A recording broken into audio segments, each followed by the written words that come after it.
I gave people all the stuff they really needed. Social Security checks, utility bills, TV guide. I want a TV guidance counselor.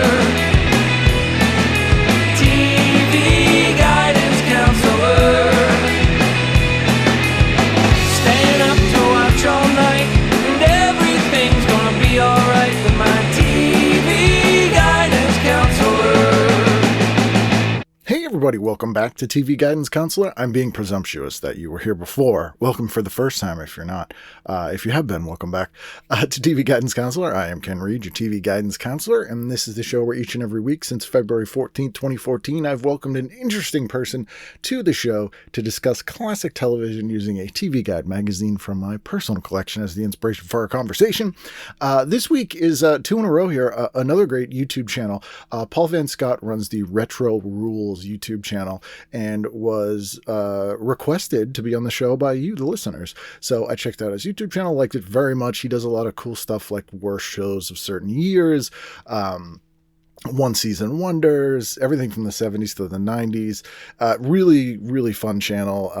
Very fun guy, interesting guy. Also has a sort of pop culture, I guess you'd call it like a memorabilia store, but they do like t-shirts and called Final Score Productions. You can go to Final Score Products, not productions, finalscoreproducts.com and buy stuff there from various shows and stuff that he has there. We discuss his shirt a little bit in this episode. He had a very cool shirt, not for sale yet on his website.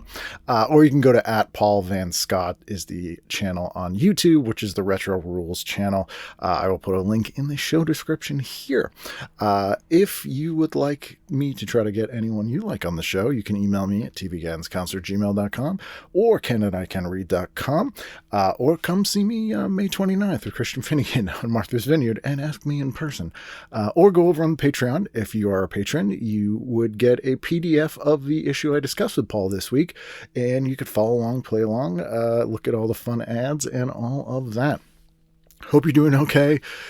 We're 3 weeks into the 5th month of 2026, so we're almost there, almost to the halfway point of this year.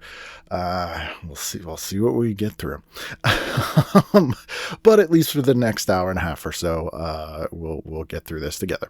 So anyway, awesome guy. Like I said, go to his Retro Rules YouTube channel after you listen to this, and I will speak to you when I'm done talking to him. So please sit back, relax, and enjoy this week's episode of TV Guidance Counselor with the Retro Rules man himself, Paul Van Scott. TV is my friend, and it has been always there for me in time of need. Paul, how are you? Very good. How are you? I'm doing well. The listeners can't see this, but you 100% get the award for best shirt on the show. You have a wall of TV's sort of Hawaiian shirt, and it's fantastic. Yeah, and I designed it myself. I didn't just find this on Temu or something, but I made up a little pattern of a bunch of old TVs or old-looking TVs and made it into a shirt. I like it. I'm sad nobody's going to see it. Well, we could post a picture. You don't sell those on your site, do you? No, not yet. But I've had people offer. I bet. Yeah, I was going to say, like, I think I've seen every TV test pattern, color bars, TV pattern that's on everything that's on Etsy and whatever, and I've never seen that one, so it makes perfect sense that you've designed it. It's really cool. No, thanks. And yours isn't bad either. I can't tell what your T-shirt says, but it's I like the it's a Canadian convenience store chain called Couche-Tard, which is night owl or like late owl. I'm not a man on that one, no, but it's nice. Yeah, I thought he was cute when I was up in Montreal. So very happy to have you on the show. You were just saying before we were recording, too, that you were listening to the Michael Carbonaro one from a couple weeks ago, but you're maybe the only guest who's seen Michael Carbonaro live and Doug Henning live. Yeah, and when you guys were talking about Doug Henning, man, I was like, Doug Henning. I used to love Doug Henning. And, my dad took me to, we went to New York when I was very young and pretty young, and he took me to see a Broadway play called Lion Tamer, and it starred Doug Henning, and it was basically just a show, but all magic tricks throughout it because I loved magic. I took magic class, and so I went to that, and then just about I guess it was about 10 years ago in Melbourne, Florida. I went and saw Michael Carbonaro live, and he actually, we were in the second row, and he actually included me in one of his tricks. Oh, that's funny. So- So you grew up in DC area, is that right? Like, I grew up in the DC area, yeah. right. So you were taking magic there when you were. Yeah. I was taking magic. Yeah, I mean, it was not a formal class by any means. Right. It was like one of these summer classes that kids go to. I think I was 12 years old, but I put on magic shows for my neighborhood, and I thought maybe someday I'd be a magician, but then I kind of got out of it. But I still love it. It's fun to watch. I love it. And my uncle was big into it, and he'd take me to he had this specific magic shop he used to go to, with the old guy who would be like, I'll show I you this love trick, the magic shop. It was Yeah, they great. had one in DC, man. I would just go in there and I would just look at everything, and I couldn't afford anything. But I used to love that stuff. I still do. My favorite one was, I lived in London for a long time, and I think in Charing Cross, they have like an underground little, they call it an arcade, but it's like a Victorian, basically indoor mall kind of thing. And there's a magic shop in there. I don't think it's still open, but this thing had been there for like literally 150 years. And so the guy working there, I don't think he was quite that old, but he was like maybe second generation. And it was just so cool. It was like this weird little magic shop under the train station in London. Nice. It was I'd very have spent cool. like all day in there. Oh yeah, and he had all kinds of weird, because magic shops, at least, and I assume the DC one was probably like this. Everything was behind the counter. You didn't browse. It was like you had to talk to the guy, and he'd go get it.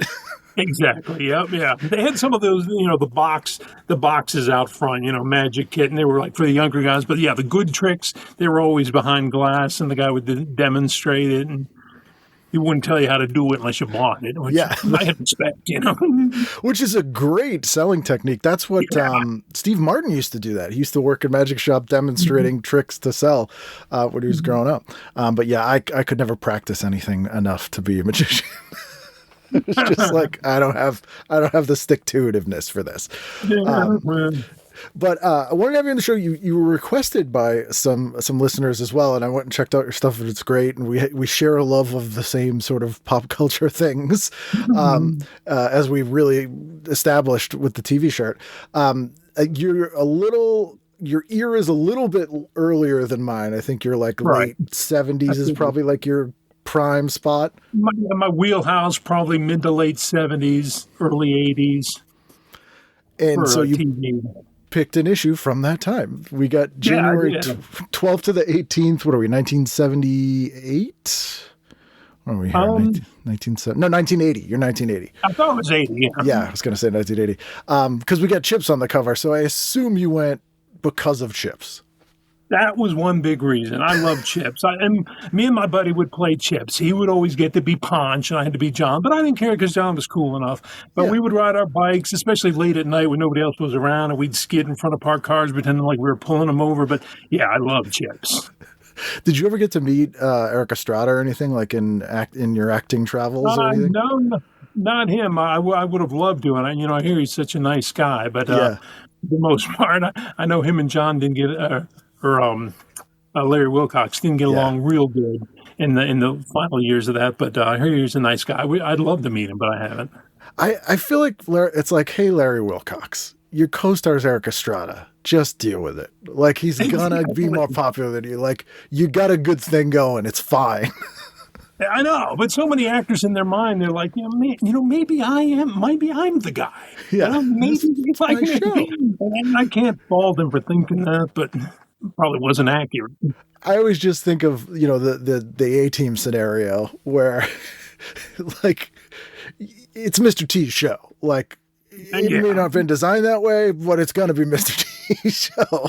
Like, who you kidding? And its shows always end up like that. There, like it became Urkel's show on Family Matters.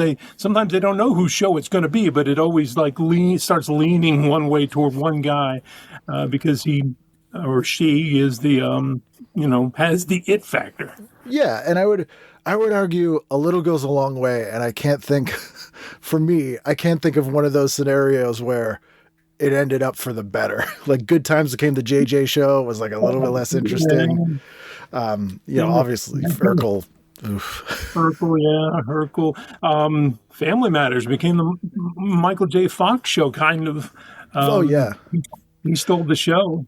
You know, it was the same with The Simpsons. I don't hear too many people talk about it, but when that show came out, it was all about Bart Simpson, and that's when they had, you know, those first haunted ones were called the Treehouse of Terror because they were focusing on Bart and the kids. But somehow Homer just kind of snuck in there, and it's almost a Homer show in the later years. It's more, I guess you have more storytelling like avenues to go with the adult maybe, or Right, right. Yeah, how much can a fifth grader do? yeah, exactly. And I think they leaned into the kid aspect because it was a primetime cartoon, which was weird. Even though we had that in the 60s and the 50s, Yeah. it was weird for that generation. So they're probably like, well, it has to be focused on kids, like it's a kid show. Right. Yeah, because there hadn't really been a new animated show. I mean, there's always one here and there, but yeah, that one really did it. And I remember watching on Tracy Ullman when they were doing you know, just the shorts, and then hearing that was going to be a show. Man, I was excited. I'm like, this is the most hilarious thing on Tracy Ullman, which of course it was. And then the show picked up right where it jumped off from Tracy Ullman. Although I did wonder, I was like, how are they going to make those shorts a full episode? I probably wondered that too, but yeah, they were able to do it. Yes, they've done it well. Somehow they pulled it off. Good on them. I always think of like, I think the last time there was and a listener will correct me, but there was like a prime time animated show aimed at adults prior to The Simpsons had to be like, wait till your father gets home.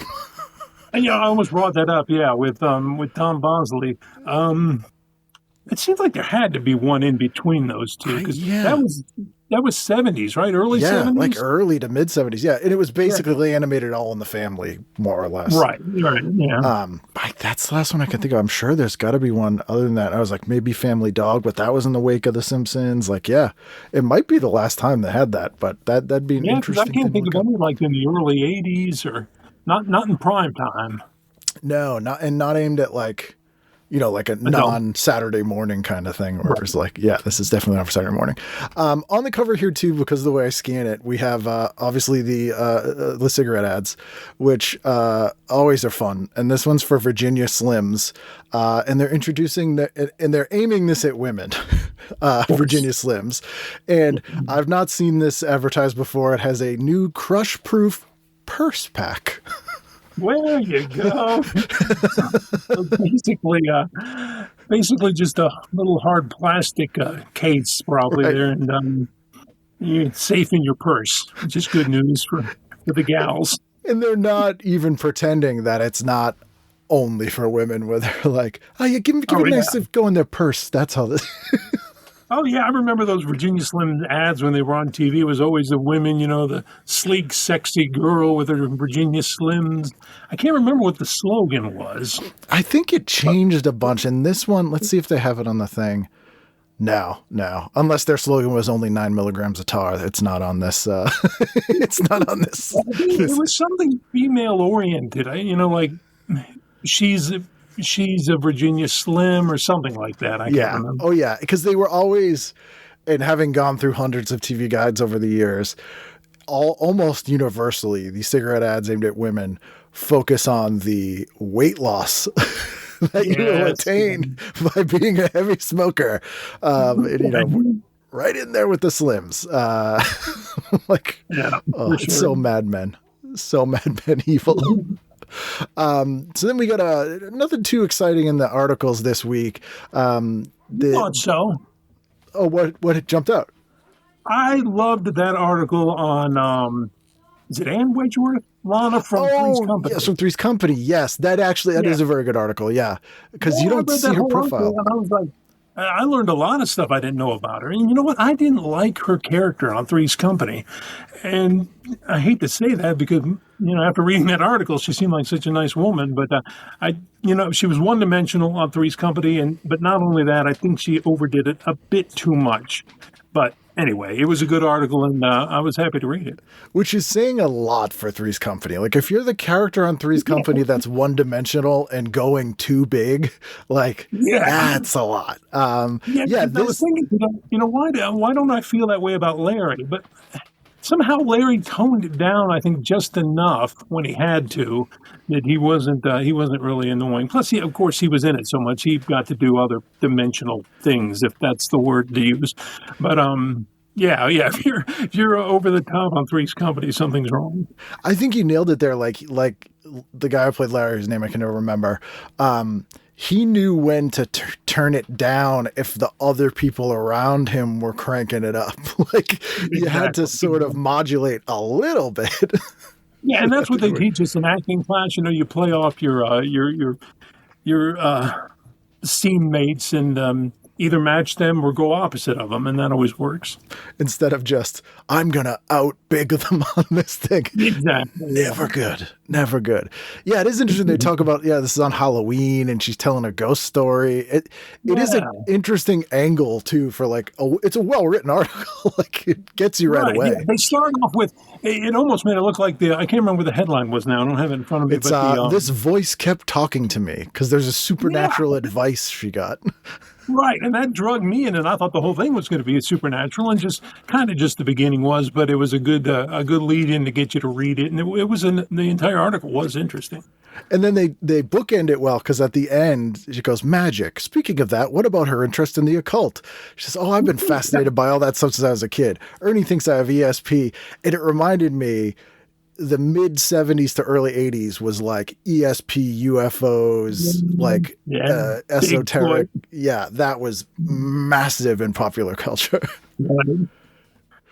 And I don't know why all that stuff got so huge at the same time, because it's not like Bigfoot's the same thing as ESP or UFOs. Right, it's just paranormal. Yeah. But, I think that stuff starts to snowball. A few people get interested, and then they do shows about it. That makes more people interested, and I don't know. Because I'm like, I get chariots of the gods. Okay. Now we're talking about the Loch Ness Monster, though. Okay. That's a little different, but same category. Yeah. It's all the same thing. So let's dive in here. What do you got on Saturday? Saturday, I have got 8 o'clock. You just want 8 till 10, right? Yeah. Unless there's something before or after that, you're really burning to talk about. 8 o'clock. I mean, I got Chips. Yeah. Of course. I'm going to watch Chips. I don't think I ever missed an episode much. And like I said, I used to pretend to be Chips. I know this is from 1980, and I was in my mid-teens. We won't say exactly how old. My young to mid-teens. But anyway, I love Chips. The coolness of it, we thought they were cool, me and my friends, and we just loved the show. This is a pretty quintessential, classic Chips plotline. So it's John and Ponch are sent to jail by a judge for refusing to identify the informant in an auto theft ring. Classic plotline, yeah. If I remember correctly, they were able to get out of it. Yep, they did not. The rest of the show did not take place in prison. Exactly. Yeah, the show didn't end that week. That was that's a classic plot line. Probably not the only time they used something kind of similar to that, where they had information they couldn't give away. I feel like there was one where they went to prison because they were undercover. There was a lot of undercover ones, right? Which was weird because they were highway patrol guys. Yeah, and those guys never in real life, they never traveled in pairs. They just did it for this show. Only when there's a trainee, from what I understand, is when you're supposed to be in pairs. But yeah, they went undercover several times and undercover highway patrol. Yeah, and it always came out in the end, though. Do you have a favorite episode? There was this one episode, and I can't remember the entire plot, but they had to recreate this truck accident. And somehow they figured out the truck driver, instead of being drunk or whatever, had gotten blinded by the sun. And they had to recreate the accident. And at first they didn't realize, put into the equation that the sun would be setting like 4 minutes later because it was a different day. Right. So they did it wrong, and then to me, as a kid, that was to me like that's the smartest thing I've ever seen. They figured it out. Science. It was setting later, so they had to recreate it later, and they figured it out. That's a weird one to remember, but Even as like a writer, I'm like, what was that on? Probably 8 seasons. Like, how many highway-based crimes can you think of in that amount of time? Like, so many accidents. I always loved the undercover punk rock one. the punk rock one, yeah. Pontius That was slam a good dancing one. in the locker room. There was one plot line that I think it was just one show, but Ponch fell in love with the girl that was on the poster. It was she was in it. Yeah, and then he finally ended up meeting her at the end, and I thought that was so cool. But His dream came true. yeah, the dream came true. And of course, if you're somebody normal, as a kid, I didn't realize it, but you knew eventually he'd meet her as soon as he saw that thing. But to me, as a kid, that was pretty cool. Like mind-blowing twist ending. It's like Yeah. it's like Rosebud's a sled. He meets the girl on the poster. They're all in the same keel. Right, right. I was intrigued by the Linda Carter special, mostly because it's Linda Carter, and it's on at the same time. There's a half-page ad here, and she looks like unbelievably stunning because it's 1980 Linda Carter. He's still good looking. She looks exactly the same. Yeah, it's I nuts. know. He was held up well, to use a cliche, but she's always been so pretty. And she was predominantly a singer, like even before Wonder Woman, that was like her chosen thing. So she did, and I don't know if a lot of people know this. I think they've seen clips of the Halloween special she did with like Kiss was on it, and she's in that big spider outfit. Yeah, but nice. she had a bunch of musical specials. This one does not have the greatest lineup I've ever seen. It's Kenny Rogers and Leo Sayer. So I'm like, not my favorite, but then I'm reading the solo songs she sings on that one, and she does Sometimes When We Touch, Rubber Band Man, Toto, and I Go to Rio. Wow. Weird mix of songs. That's quite a mix. She did a show with you probably know that, with Lonnie Anderson, called Partners in Crime, and it just didn't do well. But she had so many different shows. But that special sounds like something I might like. But when I was that age, and my parents mostly controlling the TV, my mom, I don't think we would have watched it. She would have said, "This is not appropriate. I don't like you watching that Leo Sayer. He's a bad influence." Well, maybe not. I mean, we watched some did inappropriate stuff, but she just wasn't into that kind of music. I don't want to see you getting a perm. Yeah. Like Leo Sayer. You better not show up home with a perm. Yeah, it's Partners in Crime was pretty good, and they had good chemistry. But yeah, for whatever reason, people just hated that show. It was like well, Cagney and Lacey was funny, but it was like a sort of a little bit more knowing, kind of winking Cagney and Lacey kind of thing. Right, nudge, nudge. And you would have thought those two, with such popularity, for their looks and for their acting and for shows they've been in, it would have gone farther. Yeah, it was like a shot on film single cam show too, which I'm wondering if that, for some reason, put people off who were used to like a W camera. Who knows? We can't fix it. We can't go back and make it a hit as much as I'd love to be able to. And sometimes it's something like that. And people will, it's a single camera as opposed to a multi or back and forth. And, people don't realize that's why they don't like it. It just looks just a little different, and they're, maybe not comfortable with it. It was always weird I think it was NBC that used to do this. They would have the casts of various like primetime shows would host Saturday mornings sometimes.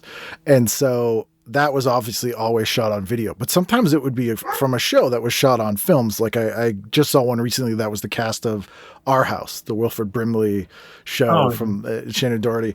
And so it was the kids and the mom, and they were sitting in the set from Our House, but it was shot on video, and it looked It was so uncanny. You're like, this is wrong. Yeah, this isn't the show. That's not their house. Yeah, I know exactly what you mean. It just was like, it's like with Newhart, the first season's on video, and then they switched to film. Right. And I always have to warn people because I recommend the show all the time. And I'm like, maybe start with season 2 and then go back once you get used to it, because otherwise you'll be very confused. You're talking about the 80s Newhart? Yeah. Yeah, I liked Kurt. He gets such a bad rap. He was Kurt's so was it just funny. the first season or the first 2? He's like, he leaves halfway through the second season. They Okay. get rid of him. I thought he was hilarious. So funny. And I guess from what I've read and what I've been told and asked people like who are related to the show in any way that I've had on here, because I've been curious about it too, was he was kind of an ahead of his time character, sort of much like the show Buffalo Bill, in that he was like an unabashed, not bad person, but like an unlikable character, which was a whole joke. And I don't think people were ready for it. Yeah, but 20 years too early. Like, Right, he was a liar, but he had such an interesting, weird comedic timing. His whole character was really strange. And some of the funniest lines, it's a prime example of when you're writing comedy really well, you can't interchange the jokes between any of the characters and have them work, because they all are tied. And his jokes, if you gave it to anyone else, would not make any sense or would completely fall flat. For sure. And that actor kind of never, I feel like he didn't do much after that. I know. I would have expected to see him going on to other sitcoms, if nothing else, and really not much. I need to look him up and see exactly what he did, but nothing I can think huge. of. Yeah, I loved him. What are you doing at 9? At 9 o'clock, it's The Love Boat. You got to do The Love Boat. Good We Ernie watched The Anderson. Love Boat. Who? Ernie Anderson impression. That was a good Ernie yeah. Anderson. The It was Love classic. Boat. We watch it just for that. No, but yeah, we love The Love Boat. I love the different stories. You didn't have to. You never really had to know the characters. You could just pick it up as you went along. 3 different stories. They always had huge stars. I mean, most of them were TV stars, but they always had people you knew. And I go back and look at them now, and the writing, the dialogue and the writing's kind of iffy. But at the time, it was something. It was entertainment. I would say it was the best value for money show because you're getting 4 shows and they all were generally different genres. Like, Right. there'd be a And you're real getting, serious good drama. actors. Yeah. And movie stars from like the golden age of Hollywood would pop up. And And the weird thing, if you go back and look at the old shows, you see the golden age stars, but you know what? You also see stars that were later become huge, like Michael J. Fox, Tom Hanks. Joanna seemed like they Kearns got was in in. like 4 episodes as different people. And then before she was like in anything. It's that and Fantasy Island are like incredibly good value shows, because you're like, it's like watching 4 shows at once. And Fantasy Island is on after as well, and it is 10 we o'clock. watched that. This is a good one. Tina Louise is in it, Oh yeah, and You know, she post Gilligan, Tina Louise, there's not a lot of it. not a lot of it. She was in that Chunky commercial. Yes. I just posted that on my my channel the other day, but yeah, and she gets a bad rap, and I know that she supposedly said the show Gilligan's Island was about her and she wanted to be bigger in it, but everybody makes such a big deal about how they picked Marianne over Ginger, but Ginger was good. She was funny. She was a good actress for what she was trying to portray, the stuck-up movie star, and I thought she did a good job, and I would have liked to seen her more in more things after Gilligan's Island, rather than just a Chunky commercial. Right. Or like, hey, I remember her from Gilligan's Island, but it's like she had very good comedic timing. She was self-deprecating, did real good comedy. I think people for some reason would remember her as being like a straight man all the time. And I'm like, she has a lot of the funny lines in every scene she's in. Right, yeah. Yeah, she had that stiff vibe on Gilligan's Island, but still could pull off the chuckle line. Yeah. And so, she deserves a revisit, I think. I think so too. She could have been the villain in Partners in Crime if she was like a mob boss. Oh, she could have been the third one. It could have been a Charlie's Angels riff. Yeah, I mean, that I would have watched that anytime. Who else was in the Love Boat that week? Oh, let's see. It would have been like 87. No, I mean, on Love Boat or Fantasy Love Boat. It doesn't. Love Boat, it for some reason doesn't give me the breakdown. It only gives me the breakdown for Fantasy Island. But the other Fantasy Island people are David Cassidy in the first story, Tina Louise in the second story, and let's see if there's anyone else. Anthony Pena, Nancy DeCarl, like no one really massive. And it doesn't break down Love Boat, even though it's a new episode, which is kind of disappointing. It's funny, you know what? Because they know that most of the draw is who's in it. Yeah. And if they told the synopsis of the stories, they would probably sound kind of crazy because they were 100%. One of the my favorite internet meme type things that'll always make me laugh is when people do Love Boat opening with like anyone that wouldn't have been on the Love Boat, like they fit them in the little. Always funny to me. Like I've used that meme on mine for one or two, but yeah, that's hilarious. Can't go wrong with it. It's great. It's like yakety sax. You put that behind anything, is funny.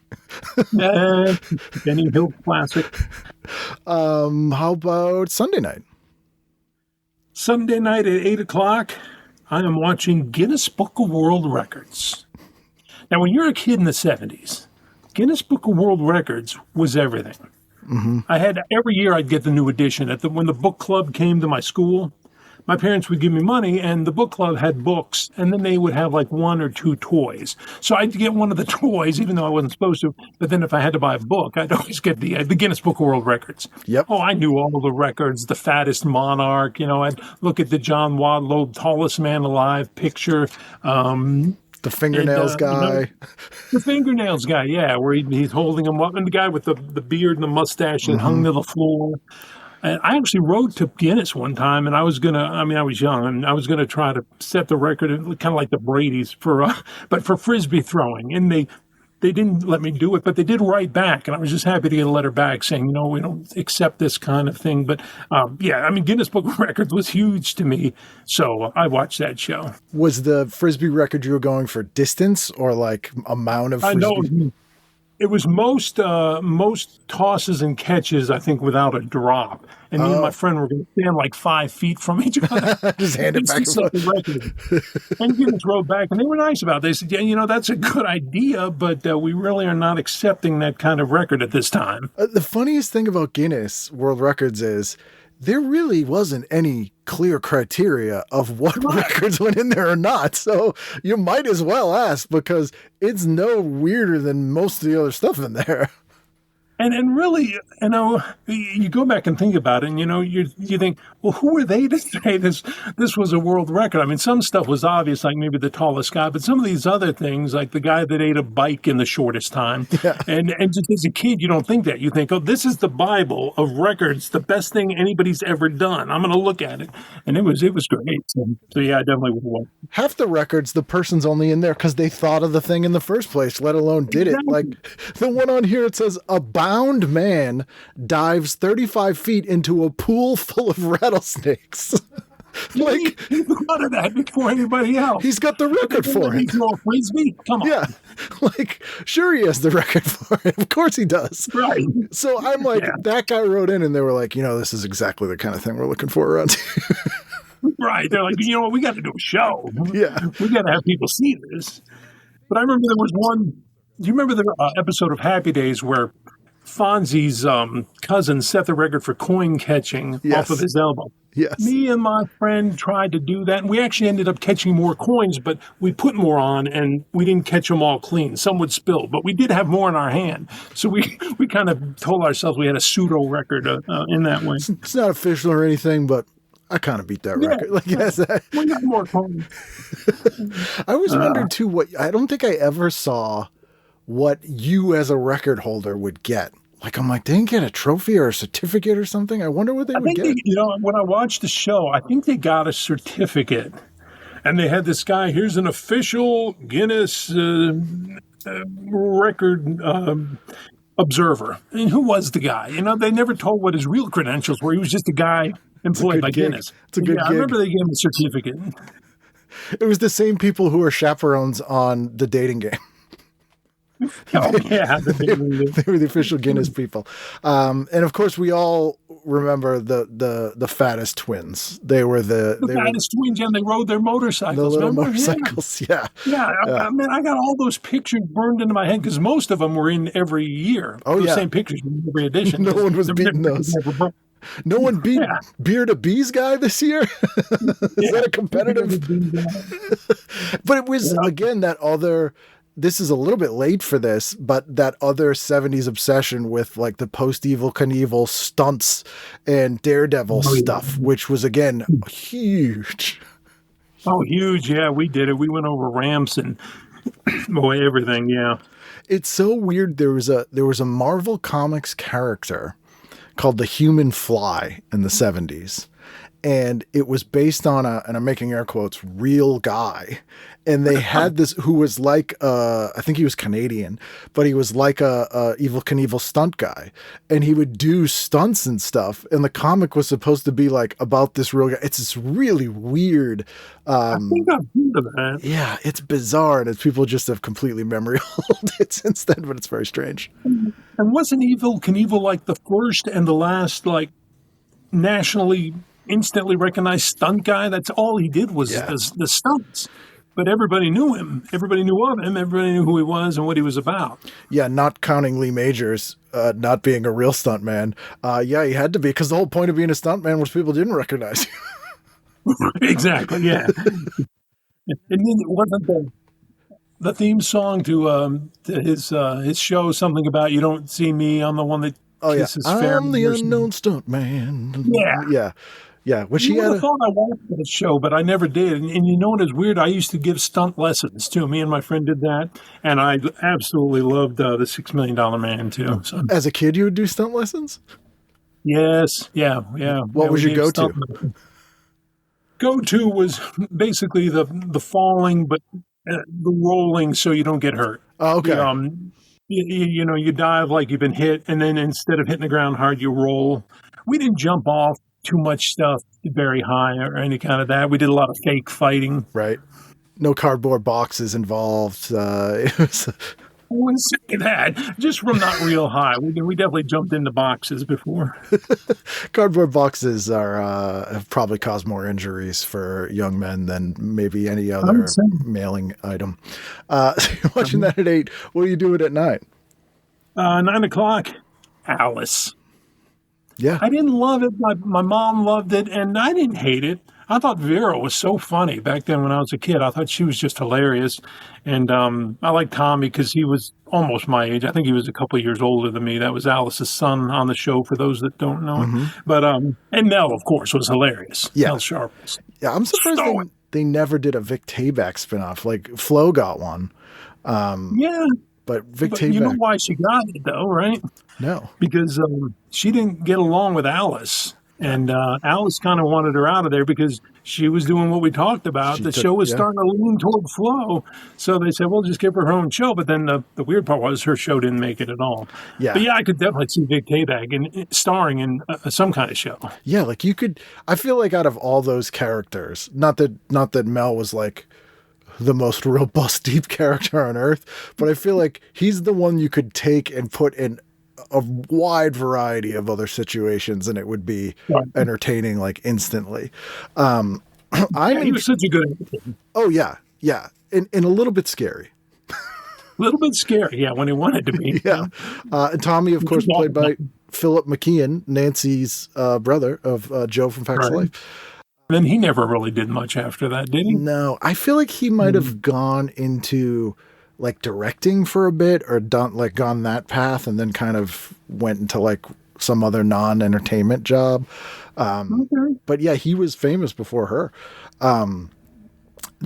There's a movie on. It's a made-for-TV movie from 1980. I've never heard of before, and it's on NBC. And I feel like I need to hunt it down now. And it could be amazing or it could be awful.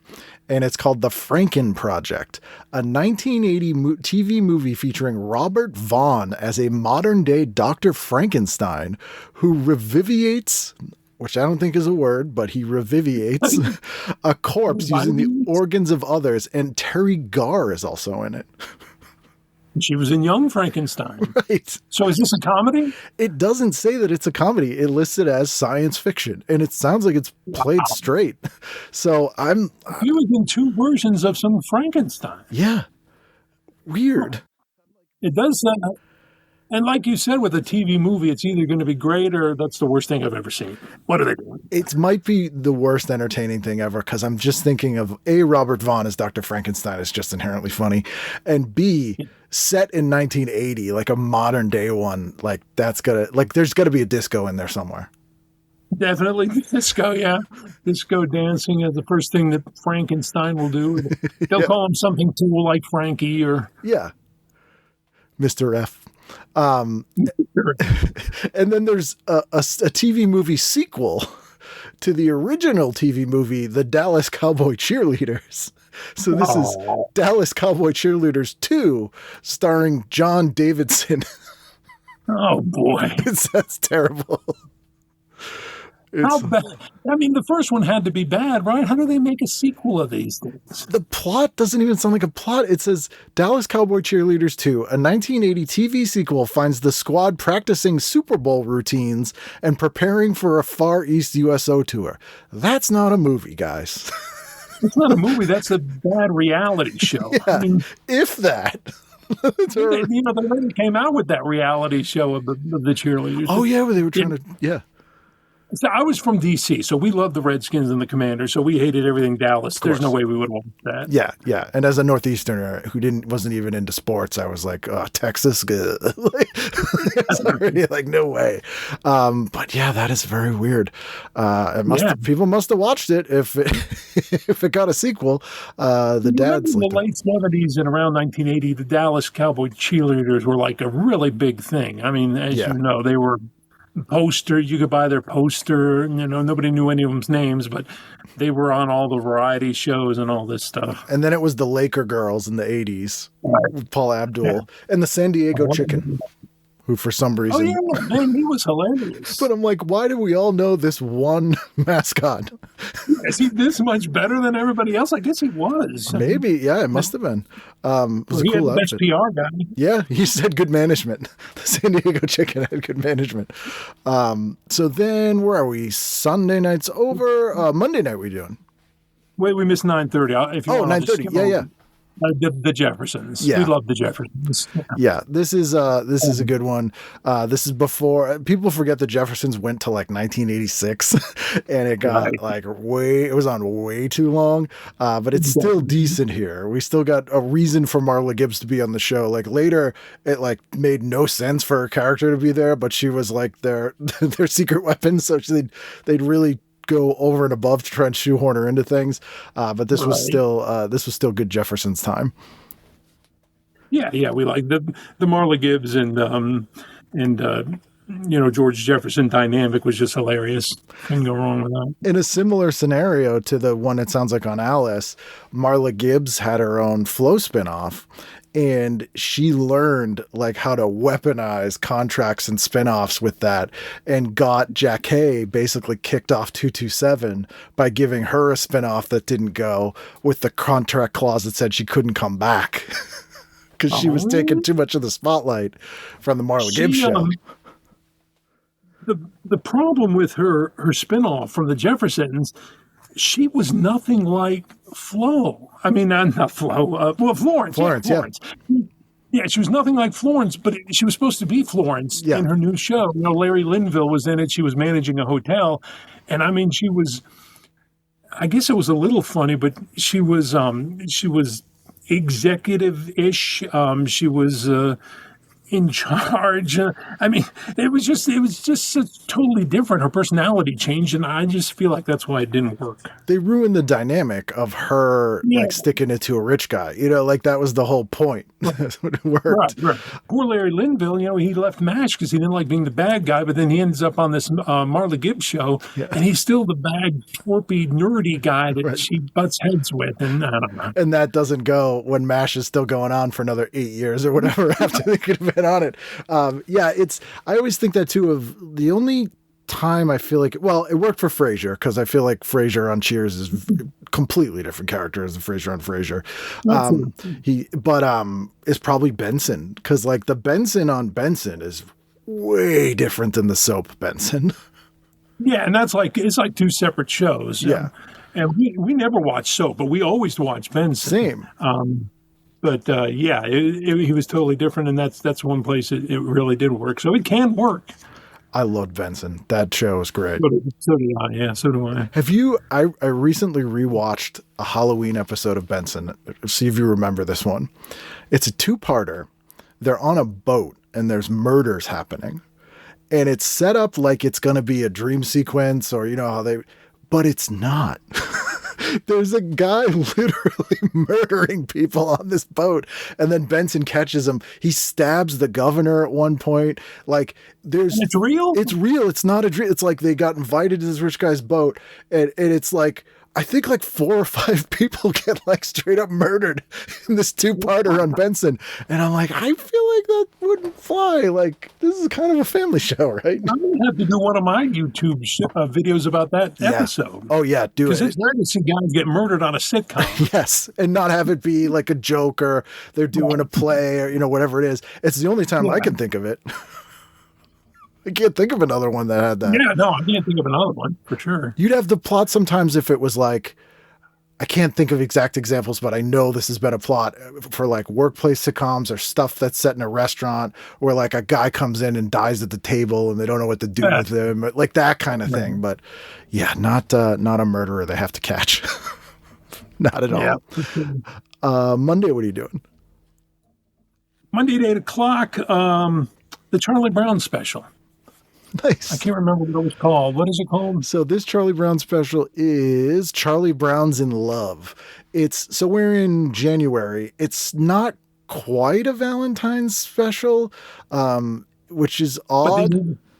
They needed a bridge there from the Christmas to Valentine's, probably. And I don't remember it, but I know if it was Charlie Brown, we would have watched it because we always watch Charlie Brown. So this is a homecoming dance episode, and it's your first kiss, Charlie Brown. They really the Christmas special and the Halloween special are like two of my favorite things of all time. Like I alternate which one I like better, but they're both like way at the top. Then there's like a pretty sizable drop to the Thanksgiving one.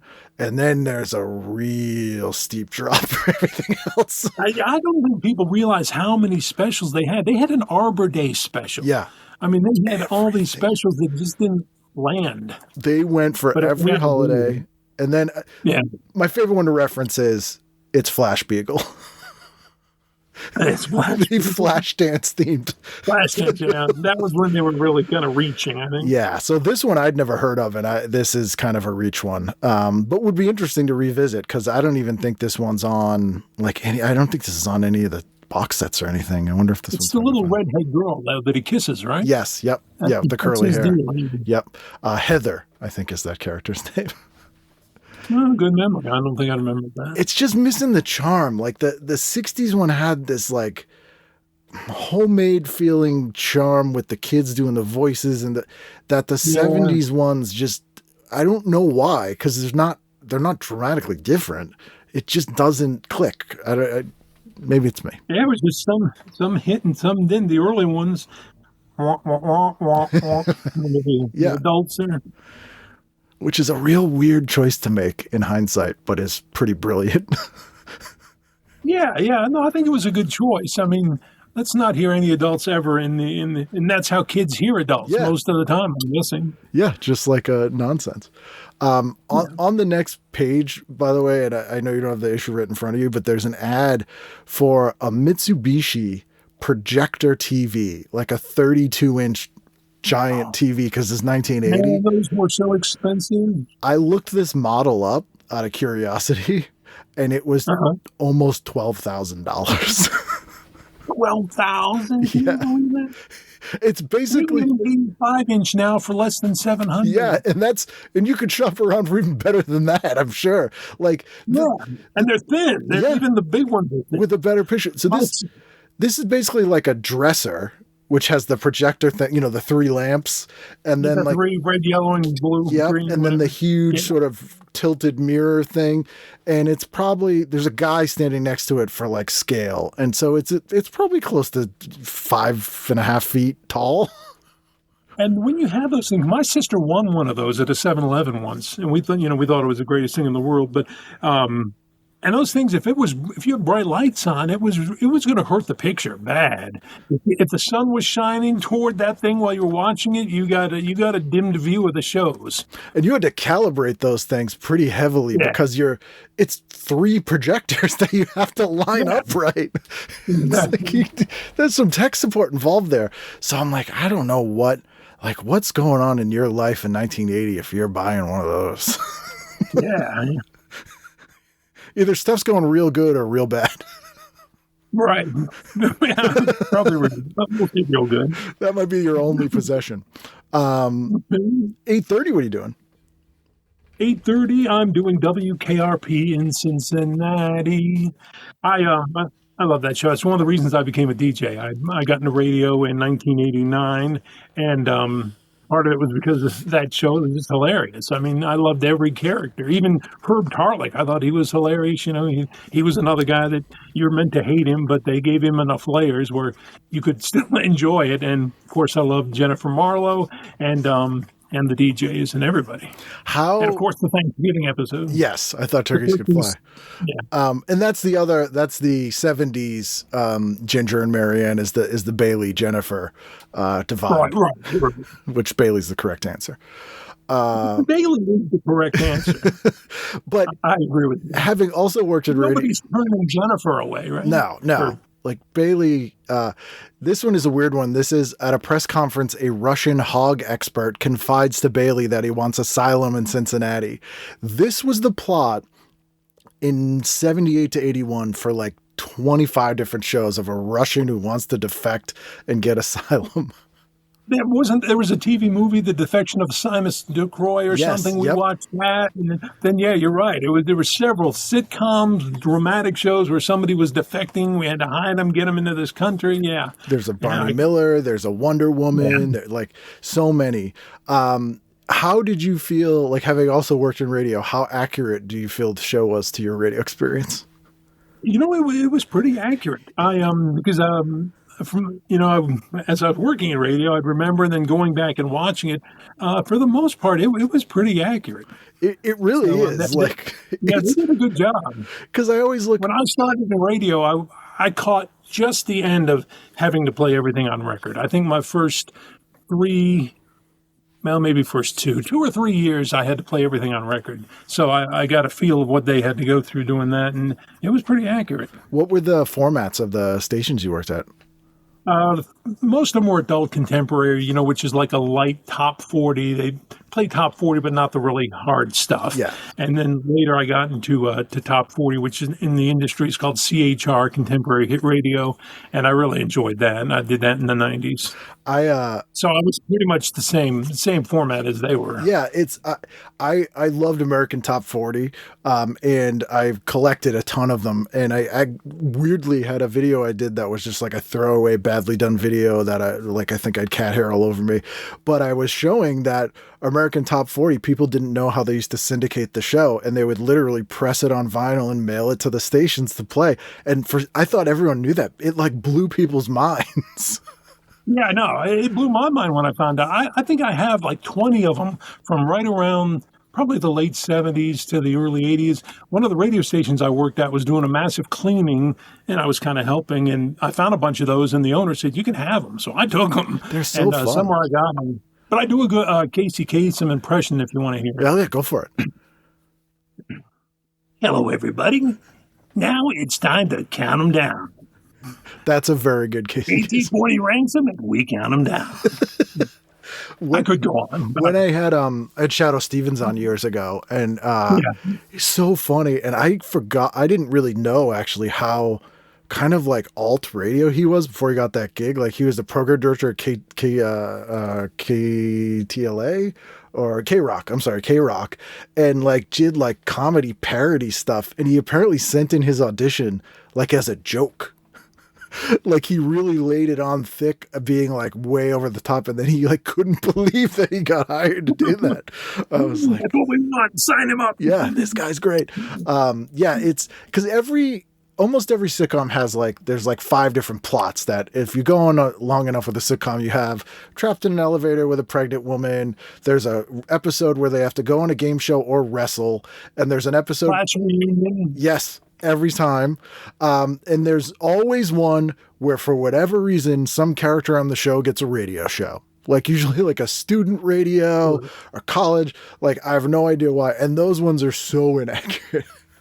Yeah, yeah. I love it when they don't have headphones and then they're talking like 6 feet away from the microphone. That's what bugs me about The Sandlot. I love that movie. But when the guy's doing play-by-play at the very end, he's not even anywhere near the microphone. Yeah. He's walking around the press box. And I'm like, Anyway. this college radio station has a producer with a talkback.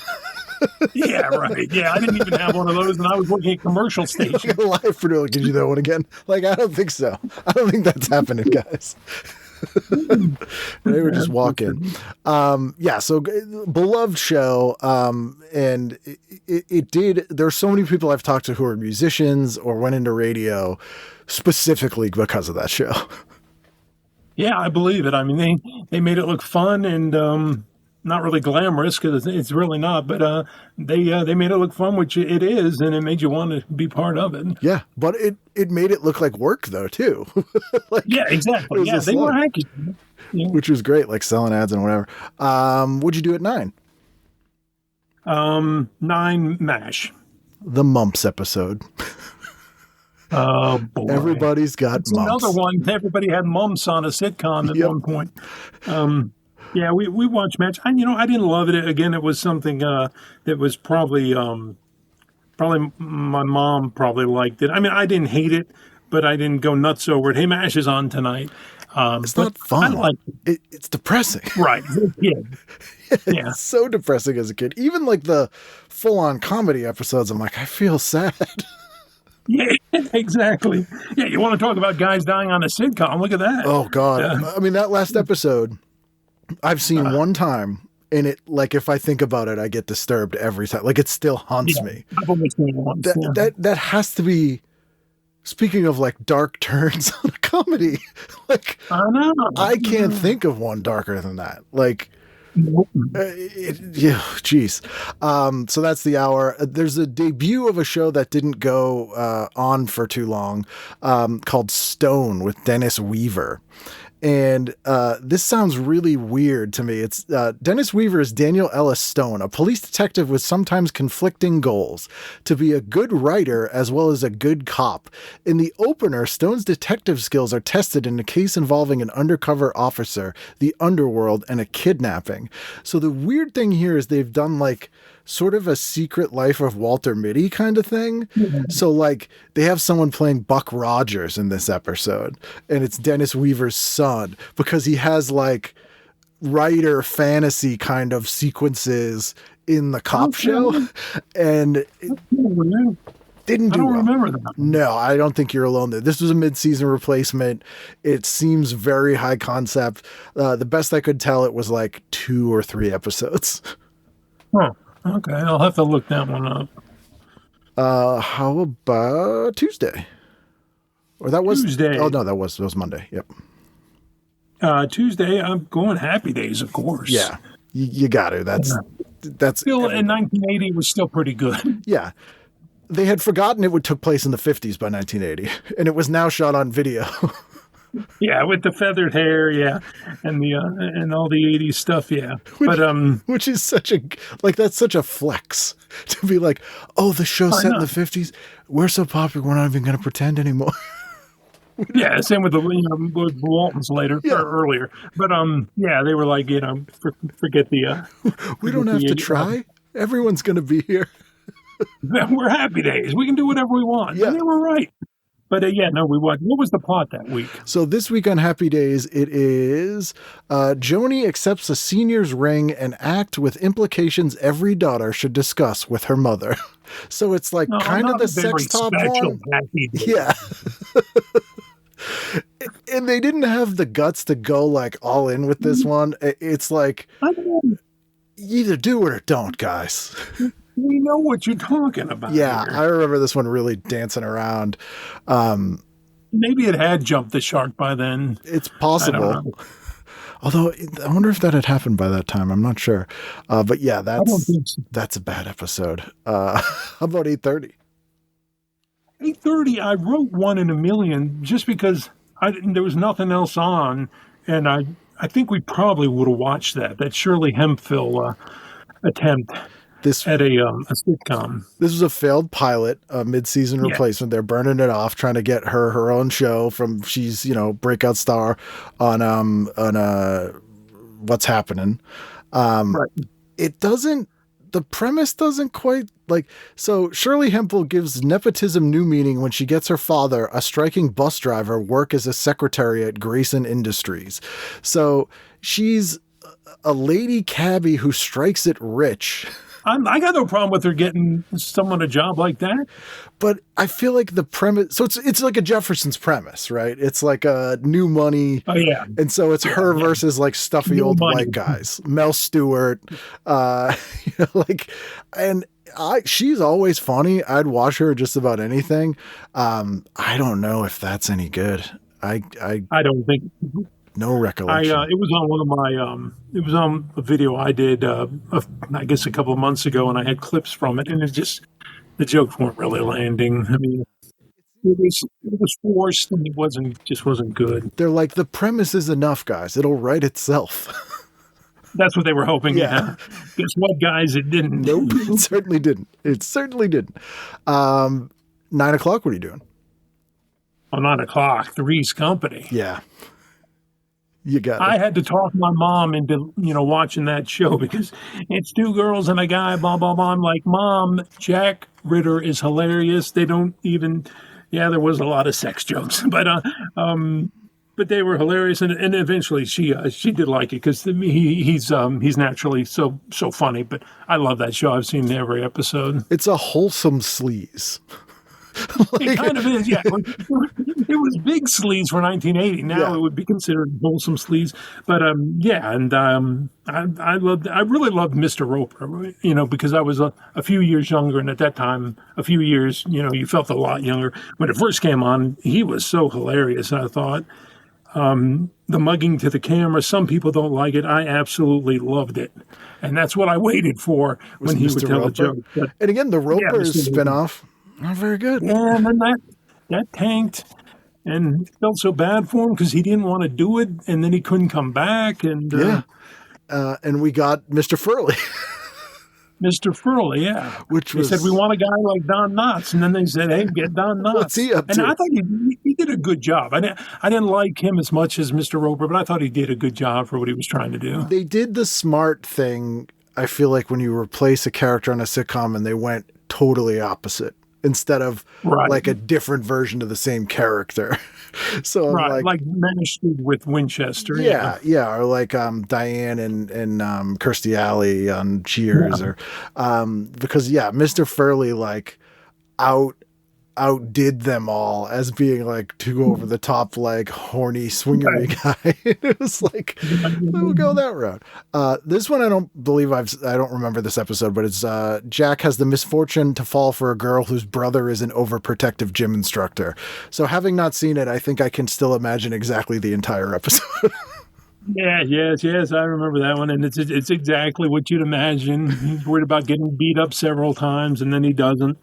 So it was good. There's a made-for-TV movie on at the same time called Power, starring Joe Don Baker as a union foreman who's making the most powerful labor force in the country, and it's him and Karen Black. And I'm like, I would have run so far from the TV had I heard that. so boring sounding, right? Like, I don't want Joe Don Baker arguing with people about labor rights. Yeah, I know. How's that even a movie? Yeah, I feel like that's less of a My dad took us to see Norma Ray, and I still don't know why he took us. I was so young, and that was like the worst movie. But anyway, But at least, like, she's watchable. Like, you can. He's watchable. Yeah. Joe Don Baker, like, you better be doing something exciting if you're going to be watching him. right? Yeah, you're right about that. There's also, before we get to the 9:30, there's an ad in here for photo mats. Oh, that's which I love photomats, and I'm surprised no one's repurposed photomats into like tiny homes or like something. Like I feel like they probably are. But they had to take them out of the parking lot. that's true. Yeah, I you mean, can't you just don't know where they ended up at. can't You don't just know where squat there. But yeah, such a weird little thing. And this is when photomats. So people, if they know photomats at all, they probably remember they would develop your photos, and it took a week. But this was when Photomat was trying to branch out. And they were one of the only places in 1980 that you could buy blank videotapes. Oh, wow. They sold blanks. So this is an ad for them selling beta and VHS tapes, blanks. And they're $13.95 for a 2-hour beta or $18.95 for a 4-hour VHS. And that crazy cheap for the time. Was it? Yeah. I must not remember. I mean, I know we didn't have a VCR for sure at that time, but yeah, that seems like a lot of money. It does in now time, but for the rental market, like rental tapes were between $89 and $150.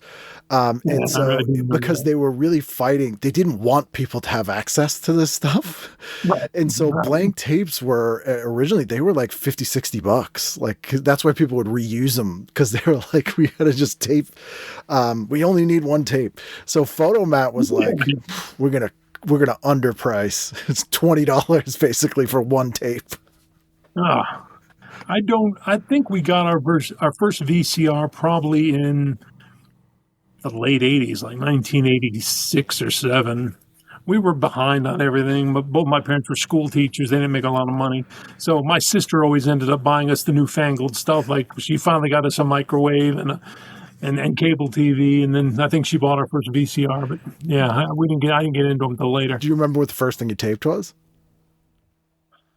Probably a sporting event, because I remember me and my friend used to walk to the mall, and they had a VCR on display at Montgomery Ward's. The first time I'd ever seen one, touched one, and they let you mess with it. So I remember taping the sporting events and like taking out all the pushing pause when they weren't playing so that I could skip over that. So I probably did the same thing when I got it home. And now people like us, if we see a recording like on digitized or something, we're like, this asshole cut out the commercials. That's what we want. We're like, yes, the full broadcast. But meanwhile, they would sell it on the idea that you could get rid of commercials. Right. Like, couldn't he have been lazy? Just a lazy taper. That's all I want here. Let's see. Oh, and then they're selling the official State Birds and Flowers miniature porcelain plate collection. A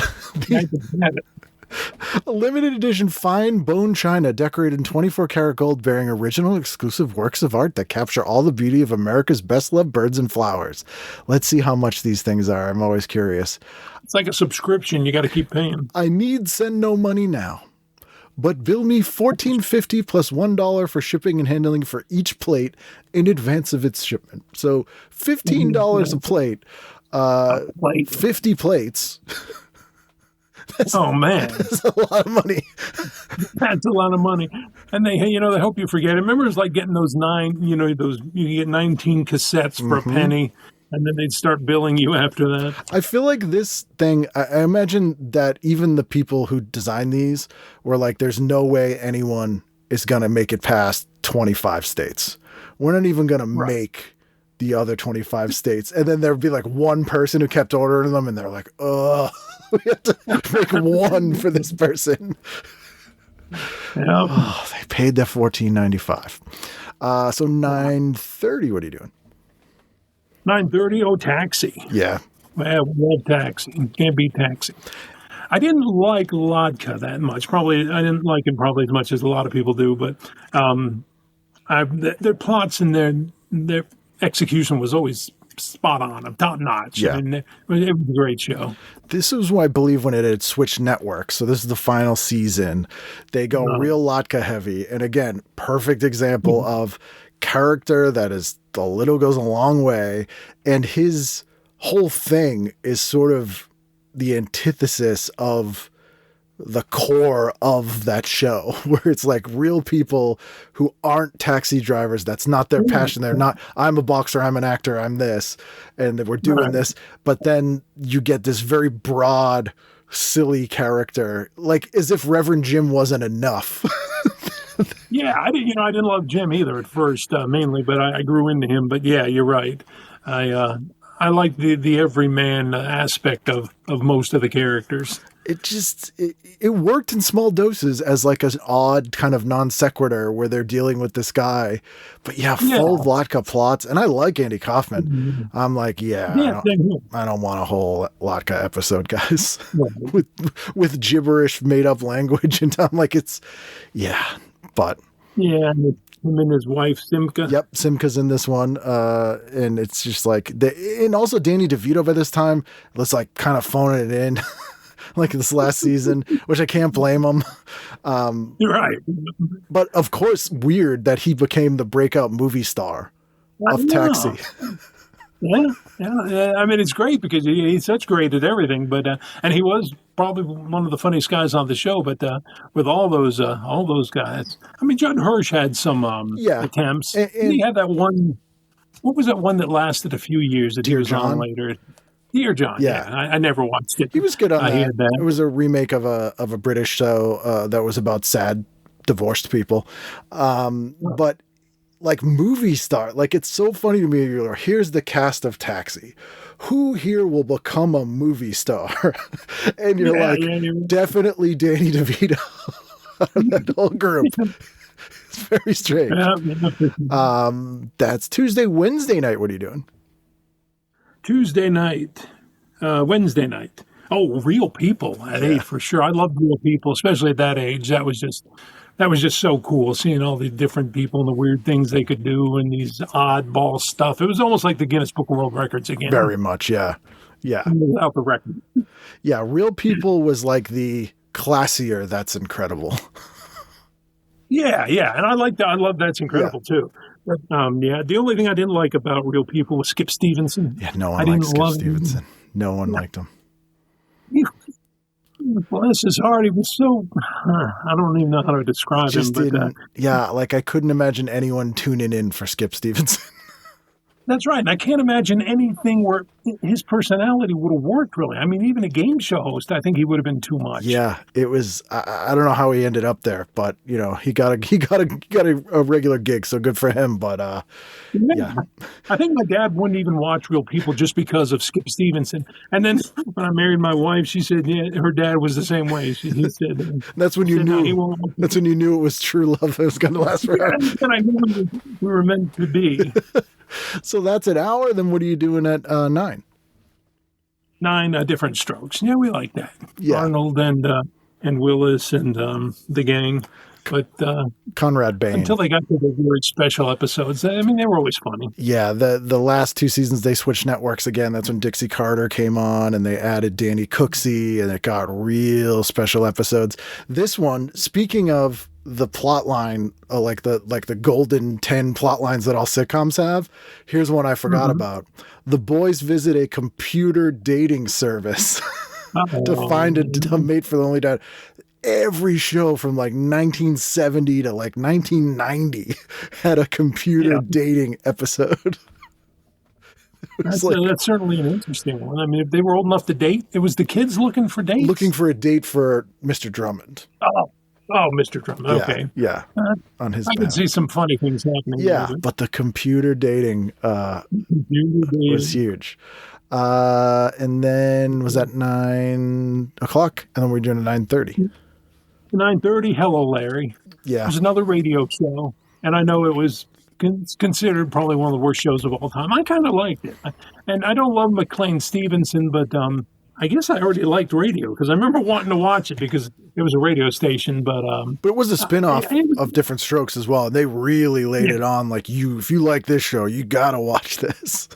Right. Yeah, it was one of those pseudo spinoffs. What was the connection? I don't even remember. It was, so Mr. Drummond and Larry were like college friends or something, and he had just moved to New York with his family to do this radio gig. So they did a 2-part introducing Hello, Larry backdoor pilot, and then spun it off. But it was it even at the time, it felt like so forced and unnatural.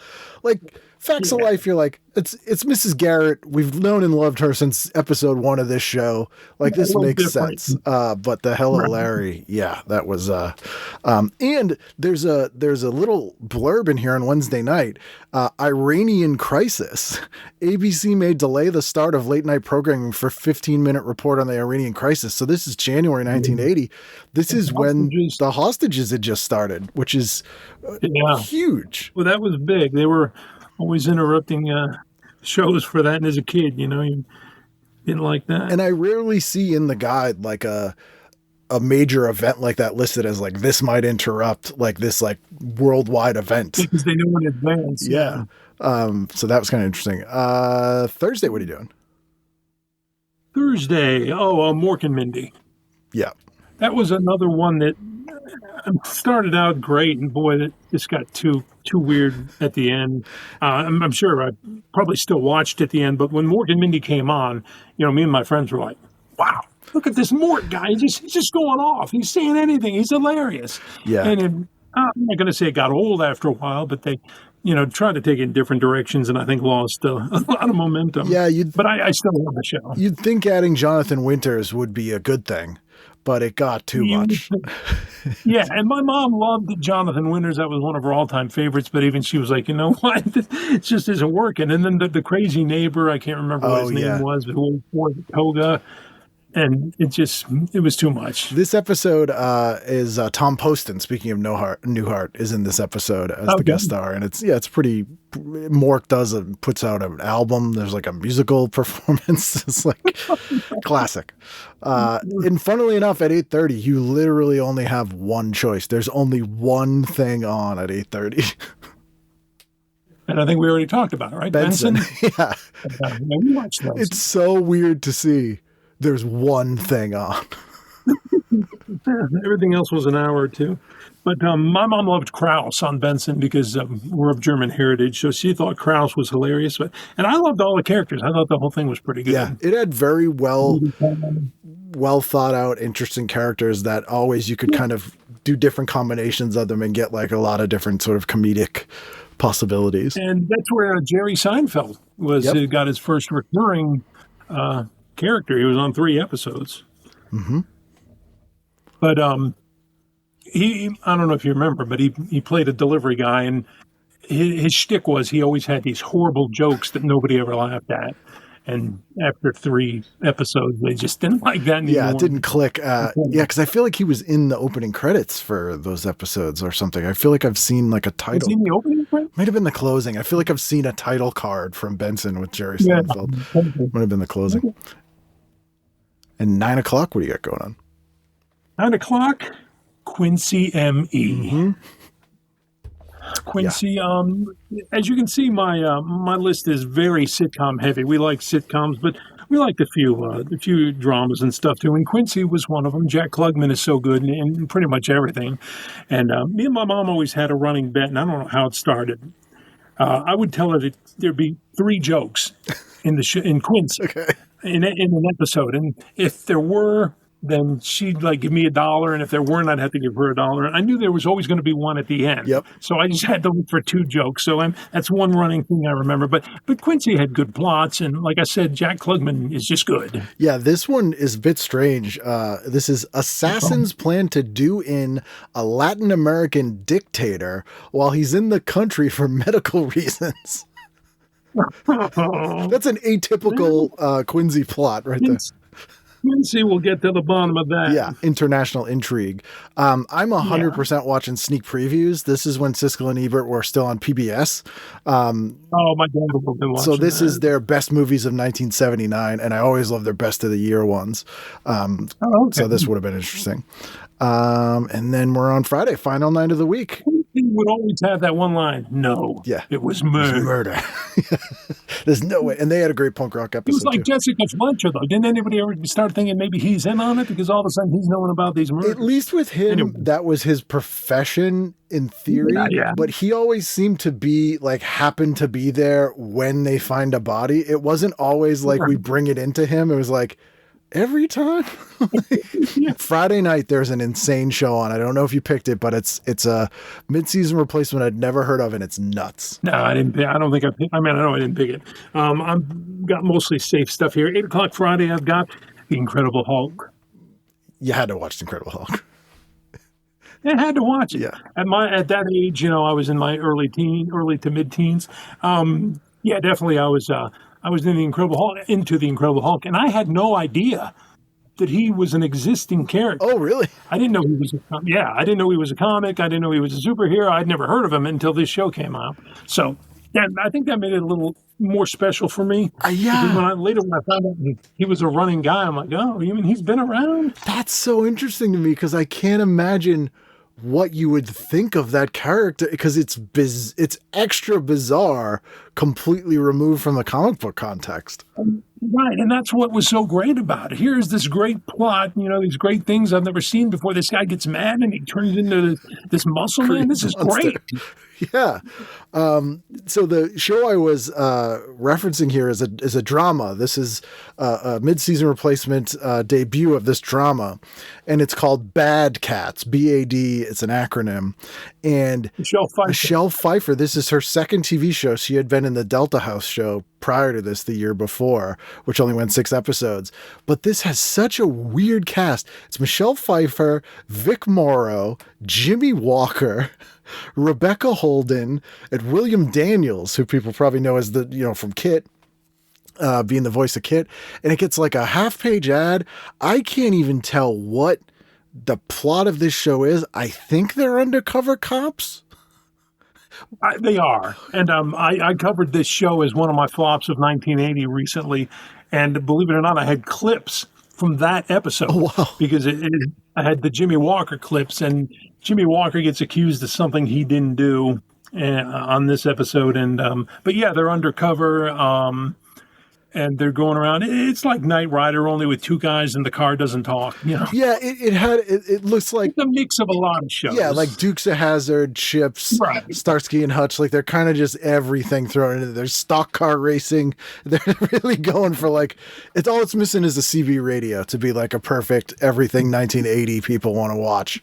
But yeah, I was like, I forgot about this. Vic Morrow, man. So that jumped out immediately. And then what are you doing at 9? 9 o'clock. Oh, Dukes of Hazzard. Yeah. Watched, pretty sure I watched every episode, even the one where the alien came down. Even with the fake Dukes, the fake Dukes season with the cousins. You know what? I might have Vance and Vince, or I can't remember their names, but I might have ditched it near the end of that run too. But definitely the first 5-6 seasons of Dukes of Hazzard. That's all I wanted to see. This is a really interesting one because they were constantly in contract arguments with the Dukes, but also with the guy who played Boss Hogg. So they were constantly bringing in people to menace him to be like, if you get out of line, we're going to replace you. And this is one of those where they bring in an acting sheriff, Boss Hogg's nephew, Huey, played by Jeff Altman. So they're like, we could get Jeff Altman in here. You better. And it was constantly doing that kind of thing on that show, which is really weird. Yeah, I don't remember. I remember that one specifically, but yeah, they were always doing that. There was always somebody that wanted more money or was going to leave. We'll teach you a lesson. This guy could come in and be you. Yeah. Anybody can play Boss Hogg. Come on. It's his cousin. There's a movie premiere that night that is a movie I actually really love. And it's The Late Show with Art Carney and Lily Tomlin. And it's like a parody of old Private Eye movies. And it's a pretty fun movie. And I love Art Carney. Yeah, I do too. And my mom also loved Lily Tomlin in anything she was in, so she might have watched that night. One of my favorite trivia bits is if you had to pick which one of the honeymooners has played Santa Claus more than 2 times, who would it be? And it's not Jackie Gleason. It's Art Carney. Okay. What, in film? And TV shows. So he was in Night of the Meek, the Twilight Zone episode. And the Night They Save Christmas, I think it is called. It's like a Jacqueline Smith, not Jacqueline Smith. Who's the one from Charlie's Angels? Jacqueline. Yeah, Jacqueline Smith. Yeah, that's like a made-for-TV movie where the kids have to save Santa. And then he played him in something else too. And I'm like, and he's really good, but I'm like, skinny Art Carney is a better Santa. Like, and then I'm like, how did we never see Jackie Gleason dressed as Santa? That seems crazy. Right. It's a no-brainer. It's Jackie Gleason. Well, that is the week. Thank you so much for doing this. And it's funny that we managed to like inadvertently get a bunch of shows that you have covered on your show. Yeah. Well, I try to cover all the bad ones that run a season or less. Is there a single one of those that you've covered that you were surprised that you were like, this is actually really good? I'm kind of surprised this didn't. There's been a few. Probably the main one recently, there was a show on NBC called Open All Night. Yes. Are you remember it? Yep. That all the clips I've seen of that, I don't remember the first run, but boy, the clips I saw were funny. But I feel like the timing was wrong. Like the humor is a little bit, it's like 3 years ahead. Right. Totally. 3 years ahead. But there's always a few in there I think could have made it, but that's probably the top one. And it's amazing now that we can find this stuff. So like people like you and me who grew up with like, you would just hear about these shows, but all this stuff's like pretty much all of it's on YouTube. Things I never thought I'd see in a million years. And it's kind of amazing. You wonder, where was the stuff between when it aired and YouTube was invented or the internet? Right. Somebody kept it, thank goodness that we can find this stuff. And just pull it up at any time, which is like a beautiful dream of kids that grew up. You're just like, whatever I want. Well, thank you so much for same with music, if you were around, before the internet, and there'd be so many songs. I'm like, I think I remember. Was that a song? I don't know if it was, but now you can just look it up and listen to it. It'd be so hard to find songs. Like the concept of Shazam is insane because there were so many, I worked at a record store very briefly in the 2000s, but even then it was like people like, there's a song and it goes like, and you're like, I had no idea. It'd be impossible to find anything. And now you're just like, I like this. Boom, there it is. And you could buy it and have it in your phone in 2 seconds. Right, exactly. Or they'd be like, there was a song by Trio. It went da, da, da. And you're like, what were the words? No, those were the words. Yeah, da, da, da was the whole I think I know this one. I do remember a guy got really mad at me once because I was standing in the dance music section, like the electronica, like techno section. And he comes in and he goes, you got that song they're playing in all the clubs? It's like, and I literally went, anything here? He was like, he was not happy with that. I thought that was a good answer, but that's just me. He wouldn't have been disappointed. Well, thank you so much for doing this. I'm so glad that you took time, had time to sit down and do this. I'll put links to the show and the store. If you sell those shirts, I could probably say at least 10 listeners would end up buying those. Wow, that's a start. Well, I definitely appreciate you having me. You got a great podcast, great show, and I love it. I listen to it. Thank you.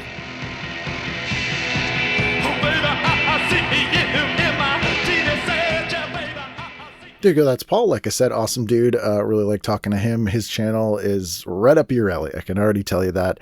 I've never been in your alley, up or down it, but I can assure you this will be up it.